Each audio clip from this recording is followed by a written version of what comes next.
Hey everyone, and welcome back to the channel. Today, we're taking a deep dive into a golden era of cinema, a time when one man completely changed the game. We're talking about the legendary Bruce Lee and the year he exploded into superstardom, 1972. Imagine Hong Kong, a bustling, vibrant city that was quickly becoming the Hollywood of Asia. The film industry was on fire, and at the heart of it all was a reporter named Zhang Chan, whose film column for the South China Morning Post captured this electrifying moment in history. Through her eyes, we get a front-row seat to the rise of a global icon and the industry that was desperately trying to keep up. In early 1972, the aftershocks of Bruce Lee's 1971 blockbuster, The Big Boss, were still being felt. The film, produced by the up-and-coming Golden Harvest studio, wasn't just a hit, it was a cultural phenomenon. Audiences were completely mesmerized by this new kind of star. Bruce Lee wasn't just an actor, he was a force of nature. His on-screen presence was magnetic, and his martial arts skills were unlike anything anyone had ever seen before. He moved with a speed, power, and grace that was simply breathtaking. Zhang Chan noted in her column that the success of The Big Boss sent a shockwave through the entire industry. Suddenly, every studio in Hong Kong was scrambling.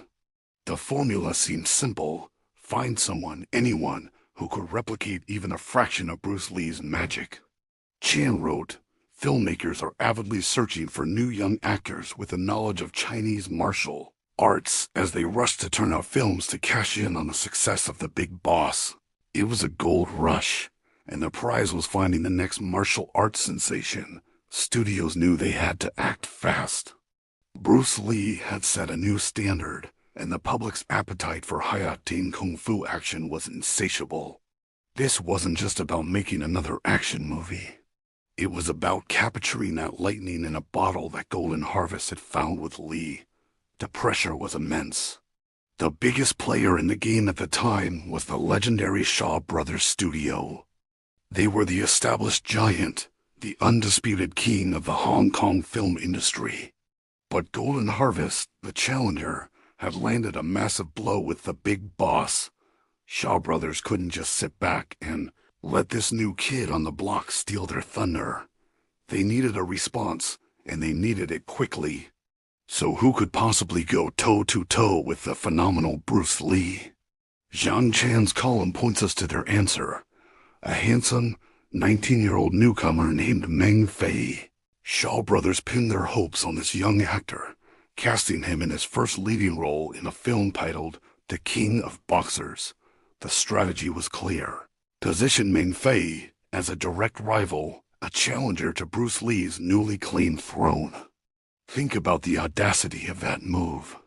Bruce Lee was already a phenomenon, and here was a major studio essentially saying, "We have our own guy, and he's coming for the crown." Meng Fei had the looks, he had the youth, and he had the martial arts training. On paper, he was the perfect candidate to lead the charge against the Bruce Lee craze. The stage was set for an epic box office showdown. But here is the thing about the Hong Kong film industry in the 70s. It wasn't a one-trick pony. Yes, martial arts films were absolutely dominating the box office. The kung fu fever sparked by Bruce Lee was real and spreading like wildfire. But Zhang Chan's reporting reminds us that there was so much more happening. The industry was incredibly diverse and vibrant. It wasn't just about kicks and punches. It was a creative melting pot.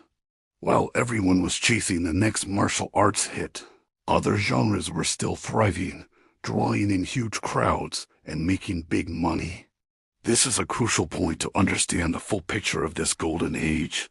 What other kinds of films were popular? Well, for starters, there were the lavish costume dramas, filled with historical intrigue, romance, and spectacular set pieces.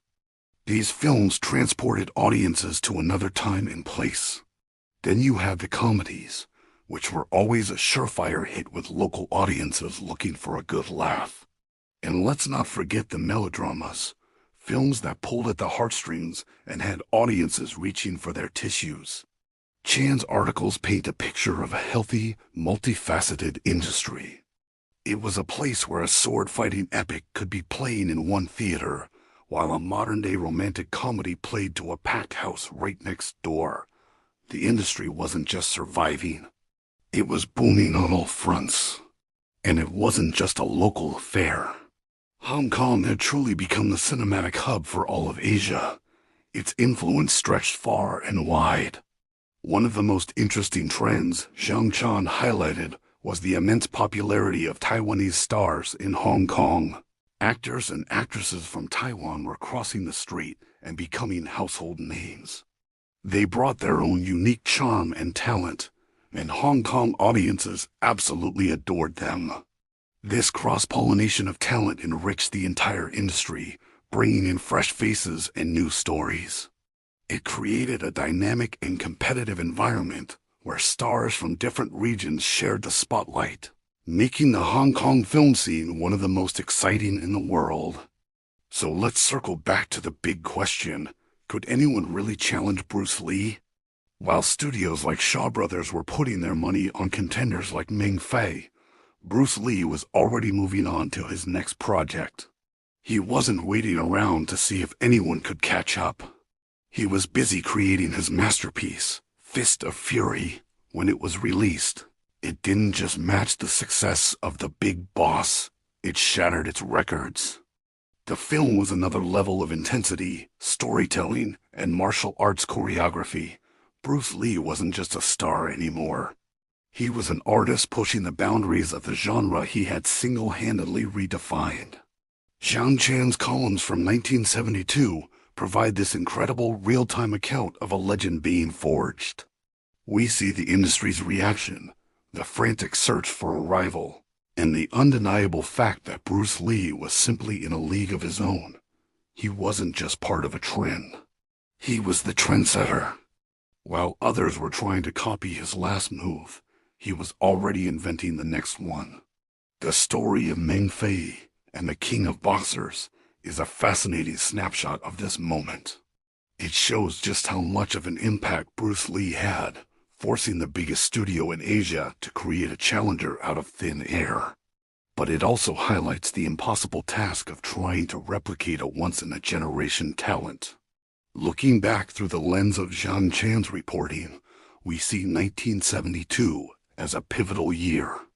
It was the year Bruce Lee cemented his legacy in Hong Kong, a legacy that would soon go global. It was also a year that showcased the strength and diversity of the Hong Kong film industry, an industry booming with creativity, flush with cash, and attracting talent from all over Asia. While the search for the next Bruce Lee would continue for years, the truth is there was only one. His rise to superstardom wasn't just a box office success story. It was a cultural shift that changed action cinema forever. And thanks to the journalists on the ground like Zhang Chan, we can still feel the excitement of that incredible time. Thanks so much for watching. What are your favorite films from this era of Hong Kong cinema? Let me know in the comments below. And if you enjoyed this trip back in time, don't forget to like, subscribe, and hit that notification bell so you don't miss our next video. See you next time.